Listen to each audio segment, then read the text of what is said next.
Assalamualaikum warahmatullahi wabarakatuh. Sahabat Ansor dan hadirin sekalian dimanapun Anda berada. Alhamdulillah kita sekarang menginjak di bulan suci Ramadan tahun ini dengan keadaan sehat walafiat. Setelah kita diuji oleh Allah Subhanahu wa Ta'ala melewati ujian pandemi yang hal tersebut sudah kita lewati. Mudah-mudahan Ramadan ini kita bisa melaksanakan dengan sebaik-baiknya. Sahabat Ansor dan hadirin sekalian dimanapun Anda berada. Ramadan tidak bisa lepas dari Al-Quranul Karim. Dan Al-Quranul Karim adalah sebuah keistimewaan yang diberikan Allah Subhanahu wa Ta'ala kepada Nabi Muhammad atau secara tidak langsung kepada umatnya, yang mana dijelaskan dalam Al-Quran. Allah Subhanahu wa Ta'ala dawuh, A'udzu billahi minasyaitonir rajim, inna anzalnahu fi lailatul qadr. Dalam ayat lain Allah Subhanahu wa Ta'ala dawuh, inna anzalnahu fi lailatin mubarakah. Kedua ayat ini menjelaskan bahwa Al-Quran sangat istimewa, sehingga Al-Quran tersebut diturunkan di hari yang benar-benar istimewa oleh Allah Subhanahu wa Ta'ala.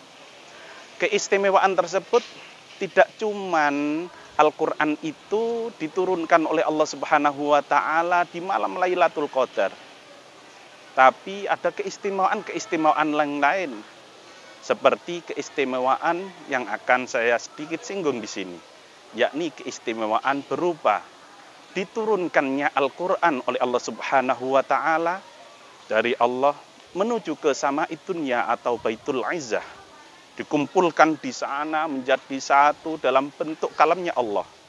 Lalu oleh Allah Subhanahu wa Ta'ala lewat malaikat Jibril, Al-Quran diturunkan tadrijan, sedikit kepada baginda Rasul Muhammad sallallahu alaihi wasallam. Kenapa Al-Quran diturunkan sedikit demi sedikit? Banyak faedah yang tersembunyi di sana demi kepentingan umat Muhammad.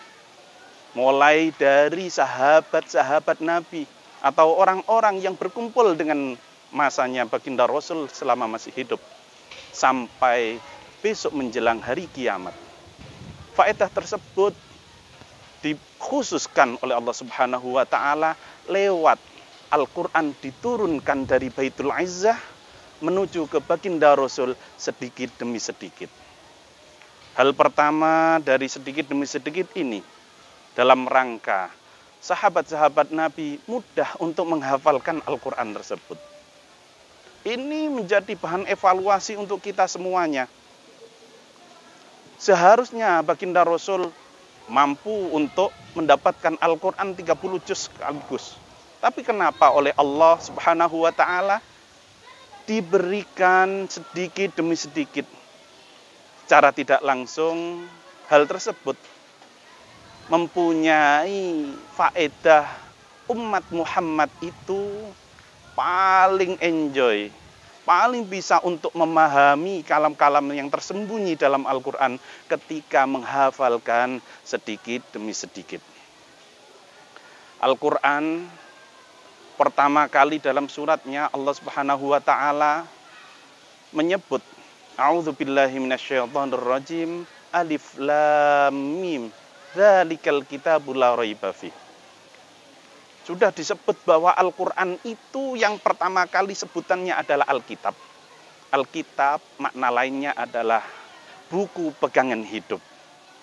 Cara tidak langsung memang tujuan Al-Quran pertama kali diturunkan untuk Nabi Muhammad dan umat Nabi Muhammad sebagai pedoman hidup, mulai hidup di dunia sampai hidup kelak di akhirat.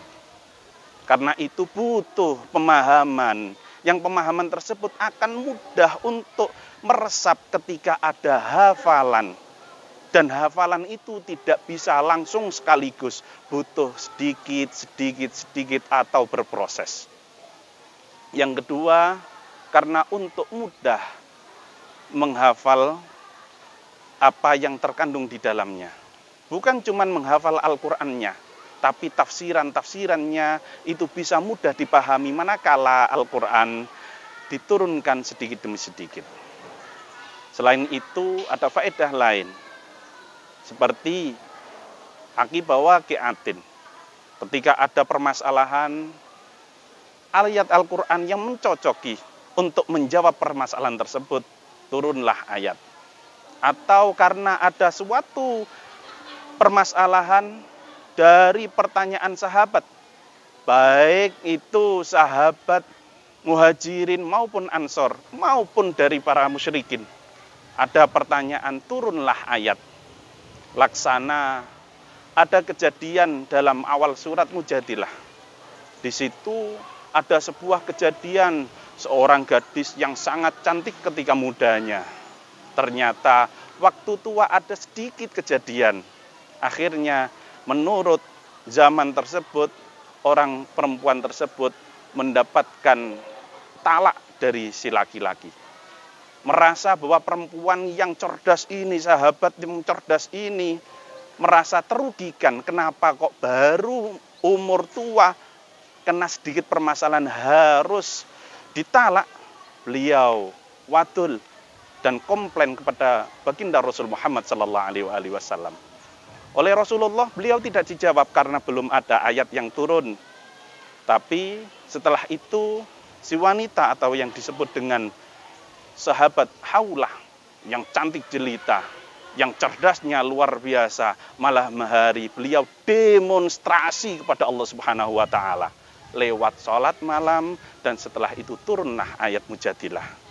Hal-hal ini yang harus zaman sekarang ini kita kaji ulang, kita pahami ulang bagaimana cara memahami Al-Quran.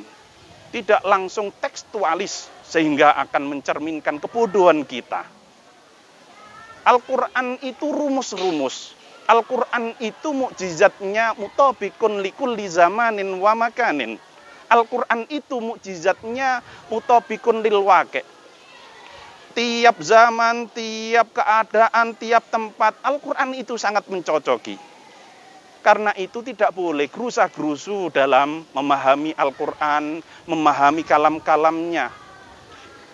Karena nggak boleh gerusa-gerusu, maka pemahaman tersebut harus sedikit demi sedikit layaknya Al-Quran diturunkan oleh Allah Subhanahu wa Ta'ala ke bumi pada baginda Rasul Muhammad SAW sedikit demi sedikit.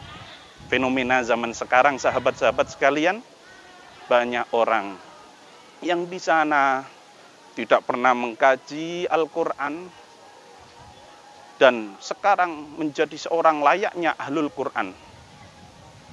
Dari ini kita harus bareng-bareng introspeksi demi mendapatkan barokahnya Al-Quran. Karena Nabi Muhammad SAW dawuh dalam hadis Sahih Bukhari Muslim, Iqra'ul Qur'ana fa innahu ya'ti yaumal qiyamati syafi'an li ashabi. Bacalah Al-Quran, karena Al-Quran besok bisa memberikan syafaat bagi orang yang membaca, mempelajari, menghafalkan. Mudah-mudahan kita semuanya bisa mendapatkan manfaat dari Al-Quran dengan deres bersama setelah taraweh, membiasakan selama Ramadan untuk membaca Al-Quran ayat demi ayat, nggak usah gerusa-gerusu langsung 1 juz, langsung 30 juz, tapi sedikit demi sedikit untuk bisa memahami dzalikal kitabul la raiba fihi hudan lil muttaqina. Kitab yang benar-benar dipahami, digali, ditadaburi sedikit demi sedikit, biar kita bisa mendapatkan petunjuk dan kita mendapatkan gelar al-muttaqin yang akhirnya kita layak untuk masuk ke surga, dan paling penting kita bisa mendapatkan keistimewaan bertemu dengan zatnya Allah Subhanahu wa Ta'ala, yang hal tersebut sebuah keistimewaan yang tiada banding. Mudah-mudahan bisa menjalani 30 hari selama Ramadan, membaca Al-Quran, mendalami Al-Quran, belajar kandungan-kandungan Al-Quran, tidak cuma tekstualis, tapi bisa mengaktualisasikan dalam kehidupan zaman kita masing-masing. Hadanallahu wa iyyakum ajma'in, wal afu minkum, Wallahul muwaffiq ila aqwamit thoriq. Wassalamualaikum warahmatullahi wabarakatuh.